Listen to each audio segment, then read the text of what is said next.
Assalamualaikum warahmatullahi wabarakatuh. Perkenalkan, nama saya Aprilia Chandra Devi Rusadi dengan NIM 2411028 dari Prodi Pendidikan Matematika semester 2. Sebelumnya, saya di sini akan menjawab pertanyaan-pertanyaan yang ada di buku Aswaja 1 yang telah dipresentasikan oleh kelompok 6 dari bab 3. Baik, untuk soal yang pertama yaitu jelaskan usul al-khamsah Mu'tazilah dan kelemahannya. 5 prinsip dasar ajaran Mu'tazilah disebut dengan al-usul al-khamsah. Kelima prinsip ini menjadi dasar utama dalam akidah dan ajaran kelompok Mu'tazilah.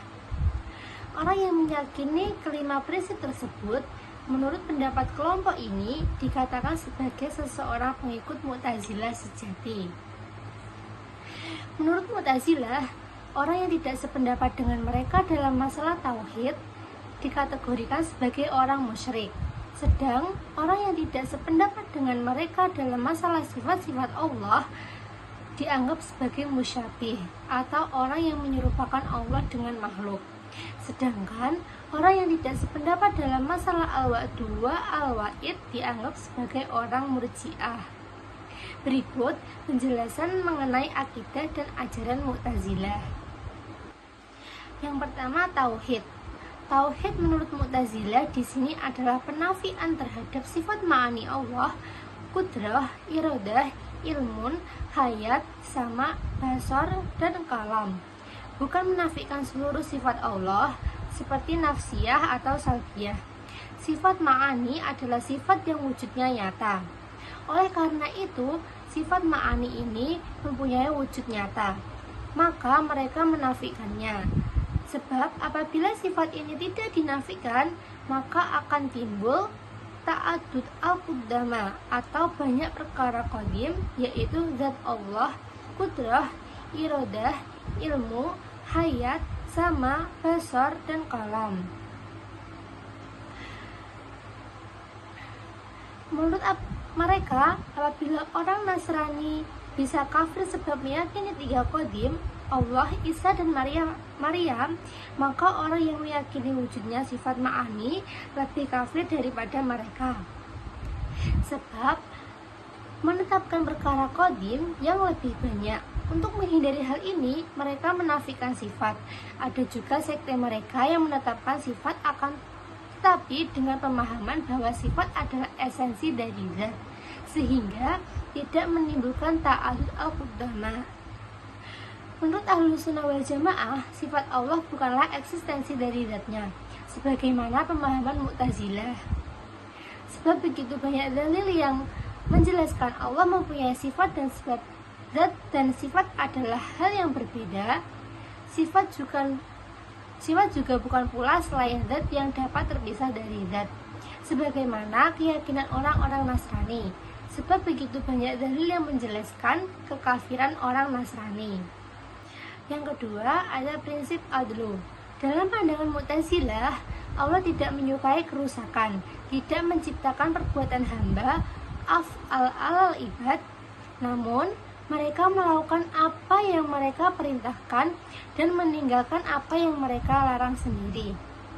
Berdasarkan kudrah atau kehendak yang diberikan Allah pada mereka, Allah menurut mereka hanya memerintahkan sesuatu yang Dia kehendaki dan hanya melarang sesuatu yang Dia benci. Allah mengendalikan setiap kebaikan yang diperintahkannya dan terbebas dari setiap keburukan yang dilarangnya. Pendapat semacam ini jelas salahnya, sebab konsekuensi dari pendapat mereka ini adalah sama saja. Mereka berpendapat bahwa Allah lemah untuk merealisasikan apa yang dikehendakinya, sebab ada suatu perkara yang tidak diinginkan Allah, padahal Allah menginginkan sebaliknya.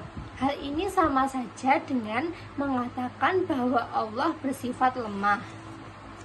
Prinsip yang ketiga yaitu prinsip al-wa'd wa al-wa'id atau janji dan ancaman. Mu'tazilah berkeyakinan bahwa janji dan ancaman akan datang.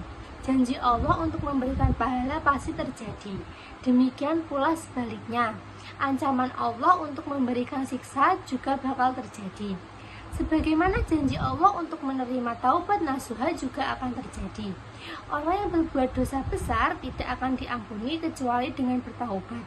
Sebagaimana orang yang berbuat kebaikan bakal mendapatkan pahala. Menurut Ahlus Sunnah wal Jamaah, memasukkan mukmin ke surga dan menyiksa orang kafir di neraka adalah perkara yang jaiz, bukan perkara yang wajib. Seandainya Allah memasukkan orang kafir ke surga dan memasukkan orang mukmin ke neraka, maka hal itu adalah perkara jaiz atau mungkin. Dan itu bukanlah kezaliman bagi Allah. Sebab zalim adalah bertindak tidak sesuai dengan perintah dan tidak ada yang memerintah Allah. Prinsip yang keempat yaitu prinsip al-manzilah baina al-manzilatain, atau tempat di antara dua tempat. Al-Syahrastani dalam Al-Milal wal An-Nihal mengutip pendapat Wasil bin Atta bahwa iman itu ibarat poin-poin kebaikan. Jika poin-poin itu berkumpul, maka seseorang dinamakan sebagai mukmin, dan itu adalah predikat terpuji. Sedangkan orang fasik tidak mengumpulkan poin-poin kebaikan, juga tidak mendapatkan predikat terpuji. Oleh karena itu, ia tidak disebut sebagai mukmin, namun juga tidak kafir, karena syahadat dan kebaikan-kebaikan lain yang telah ia penuhi. Tapi, jika ia keluar dari dunia dengan membawa dosa besar tanpa bertaubat, maka ia termasuk ahli neraka. Karena di akhirat itu hanya ada dua kelompok, satu di surga dan satu di neraka. Namun, orang itu siksanya di neraka dikurangi. Menurut Ahlus Sunnah wal Jamaah, mukmin yang menerjang dosa besar adalah mukmin yang imannya sedang lemah atau kurang. Adapun di akhirat dia masuk neraka namun tidak kekal. Hal ini berdasarkan bahwa banyaknya dalil yang apabila dikumpulkan kualitasnya hampir menjadi qadhi al-adalalah. Untuk prinsip yang terakhir yaitu prinsip amar ma'ruf nahi munkar. Prinsip ini berfungsi untuk menyebarkan Islam dan memberikan pencerahan bagi orang-orang yang tersesat. Juga untuk menangkal serangan orang-orang yang berusaha mencampur adukan talbis antara yang benar dengan yang salah atau tarik al-mazahib. Selanjutnya, untuk soal yang kedua yaitu jelaskan perbedaan konsep tauhid Wahabi dan konsep tauhid Aswaja. Konsep tauhid memasrahkan makna kepada Allah menurut Wahabi berbeda dengan konsep tauhid salafus saleh.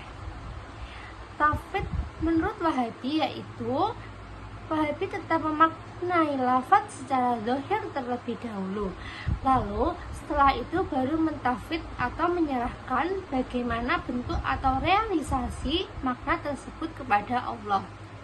Contoh, ketika menemukan ayat yang menyebut yad atau tangan, Wahabi memahami secara zahir terlebih dahulu bahwa Allah memiliki tangan, lalu menyerahkan bagaimana tangan Allah itu kepadanya. Contoh yang kedua, demikian pula dengan ayat yang menyebut istiwa atau bersemayam, mereka memaknai secara zahir bahwa Allah bersemayam atau duduk di atas, lalu menyerahkan bagaimana cara Allah bersemayam kepadanya. Hal ini sangat berbeda dengan konsep tauhid salafus saleh yang diikuti oleh Ahlus Sunnah wal Jamaah An-Nahdiyah, yang dalam memahami ayat-ayat nas mustayabihat seperti istiwa bagi Allah.